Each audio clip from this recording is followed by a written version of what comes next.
Welcome back, everybody, to Ray of Hope. Glad to have you here. Today we are going to talk about maybe you're starting that journey wanting to become sober and serene, and you're wanting to try to do it yourself.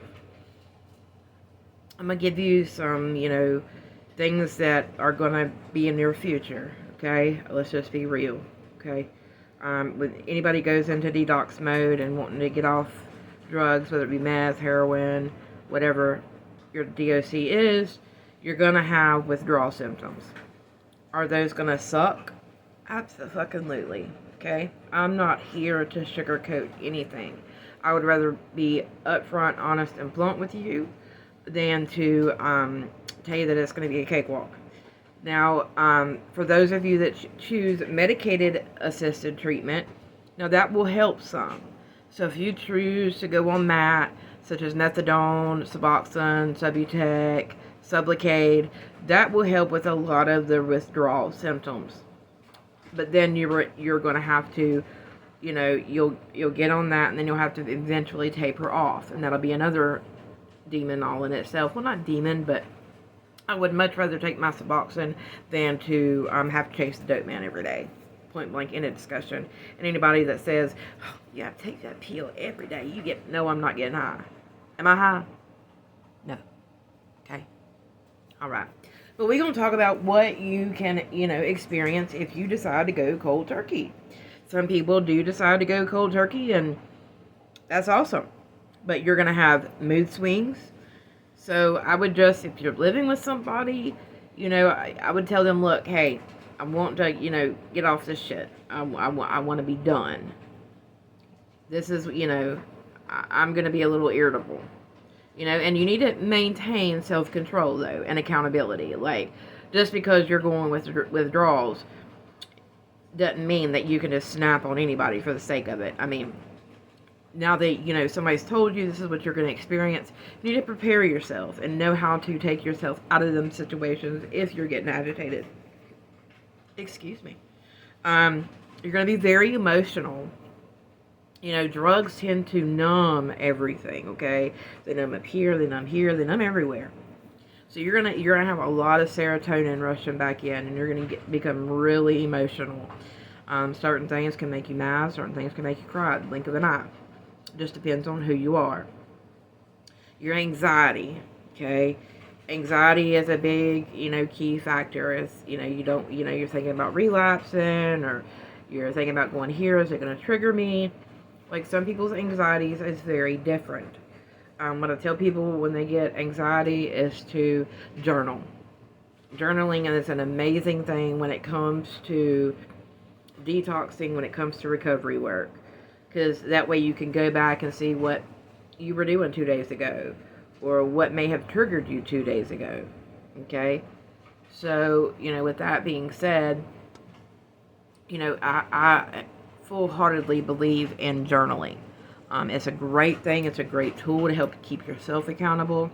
And be honest with yourself in your journal, If something's bothering you, write it in that journal. Get it off your chest. That's the best thing you can do. Some people do experience depression. When they start getting sober, they realize, oh my God, did I really do all that shit? Did I do that while I was fucked up?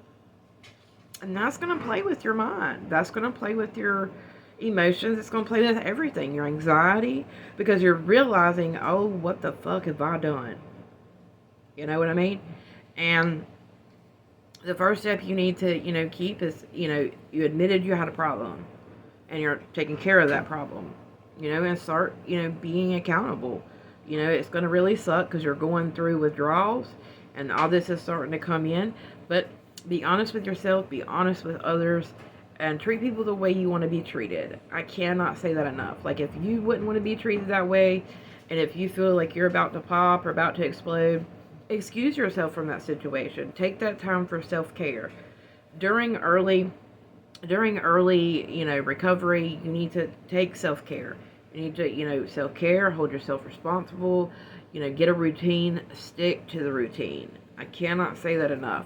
Get you a routine and stick to it. Get you a job. Keep yourself busy. Idle hands is the devil's advocate.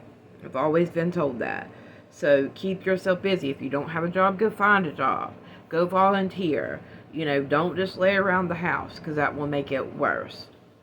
You will have irritability and agitation. That just comes with it, because, again, all this is coming to you, and you're sober, and you're having your first clean thoughts in a while, and you're like, I really done. You know what I mean? Again, it's there. You can expect some insomnia, not being able to sleep. Now, you can take, things for that. Tylenol PM, melatonin. Turmeric is really good for muscle pain and pain. You will have muscle pain and joint pain. Turmeric is really good. You can use holistic approach if you want to. Take a couple Tylenols.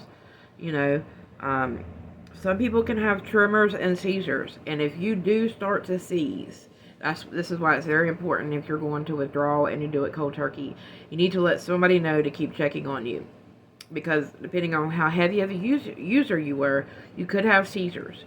And somebody needs to know that fact. You know what I mean? Somebody needs to know that you're trying to detox so they can check on you, okay? Whether it be a close friend, your boyfriend, your girlfriend, your mom, your dad, whomever. Just make sure that you reach out to somebody and let them know. So, that way, if something, God forbid, happens or you have a seizure, you're not laying there forever, or, whatever.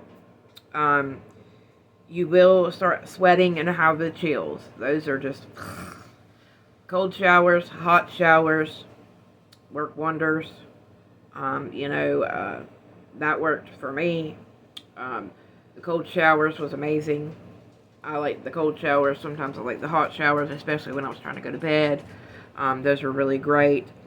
And then the last thing, you're going to have cravings. You're going to want to go use. And that's where it comes to, accountability and holding yourself accountable. And getting through that temptation and taking yourself away from the temptation if you put yourself there. When that craving comes in and you're thinking about that, get a piece of gum, write in your journal, call somebody, call your sponsor. I would highly suggest you get a sponsor or somebody to talk to that can help hold you accountable. So when you get those cravings, you can make that phone call and be like, hey man, I have that craving to use. I need somebody to talk to. Get a buddy. Now, NA is great. I do not believe, NA is great. The 12 steps, yes. Now, NA believes that you can't use Suboxone or Subutex. And to me, that's just absurd. It's no different than any other mental health med. And like I said at the beginning of this video, I would much rather take a pill a day, or however many I take a day. You can take up to 3 a day. I would much rather be prescribed a medicine than have to chase a dope man, or many dope men, or many dope women, or you know what I mean, or having to keep up there. Oh God, it got so tiring. And the cost. You know what I mean? You got one prescription, you take your medicine, you do it as prescribed, and when you're ready to taper off of that, you can do that. And so I am greatly for medicated assisted treatment, and everybody recovers different. Just because you're not recovering how somebody else is recovering, that's okay. Everybody recovers differently. So, there's no set book. Like, there's no set book to life. You know what I mean? Like, if God made all of us the same, good God, that would be boring, right? So, we're not all going to recover the same. As long as you're holding yourself accountable, working on your steps, you're finding who your higher power is. As long as you're holding yourself accountable, working to a better person, doing what you're supposed to do, then I guarantee you will see progress. Is it going to happen overnight? Nope. You're not going to have that instant gratification, because it took you a while to fuck everything up, right? It's going to take you a while to build some of those bridges back with relationships and people. And the most important thing is to make sure that you're working on yourself and, learning how to react appropriately to situations, and, and learn how to say I'm sorry. Because a lot of times we don't know how to say I'm sorry when we're high. It's all about me. and who can help me get this, and who can help me get that. So, you know, just keep that in mind. You know, it took you a while to get to where you are. So it's going to take you a while to build back some things. And the more you start making the right decision and the steps in the right direction, you will see growth. I promise you that. But anyway, that's today's video on withdrawal symptoms, and kind of just an explanation of what you can expect to maybe go through if you're trying to cold turkey. But I greatly appreciate y'all tuning in today. If you stayed this far in the video, please like, share, and subscribe. If you haven't already done so, I would greatly appreciate it. I'm on my road to 1,000, and I am, in the end of all this, I am advocating for recovery community centers in every community.